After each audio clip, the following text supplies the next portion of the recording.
কাজিৰঙাৰ দাঁতিকাষৰীয়া কলিয়াবৰৰ কোঠৰীস্থিত সুধাকণ্ঠৰ বাসগৃহত উপস্থিত অসম চৰকাৰৰ অতিৰিক্ত মুখ্য সচিব বি কল্যাণ চক্ৰৱৰ্তী।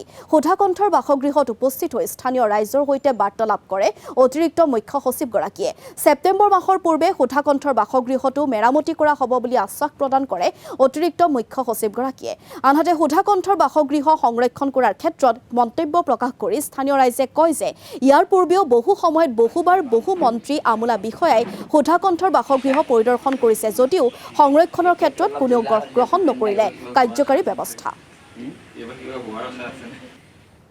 আমি এইটো চাব খুজিছোঁ ডিচি সাহেবে ইয়াত মানে ভাল কাম কৰিছে আৰু তেখেতৰ পৰা আমি জানিব খুজিছোঁ কি ইয়াত ভূপেন হাজৰিকা সাহেবে বহুতখিনি গান লিখিছে আৰু কেনেকুৱা আছিলে আৰু এতিয়া মানে আমাৰ চেলিব্ৰেশ্যনছ হৈ আছে আমি কি কৰিব পাৰোঁ আৰু সেই ডিছকাশ্যনৰ কাৰণে আৰু এইটো নিজে চাব আহিছোঁ কি আমি কি কৰিব লাগে এইটোৱে কথা।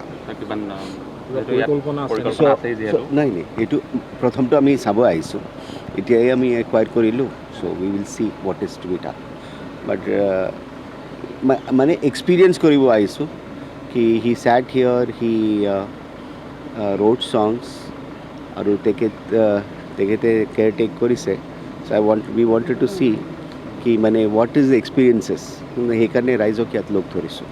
আজি ভূপেন দাৰ বিষয়ে কিছুমান কথা মোক সুধিলে তেখেতে ইয়াত জিৰণি লোৱাৰ বিষয়ে মই ক'লোঁ আৰু কিছুমান ইয়াত কালজয়ী গীত ৰচনা কৰাৰ বিষয়ে ক'লোঁ।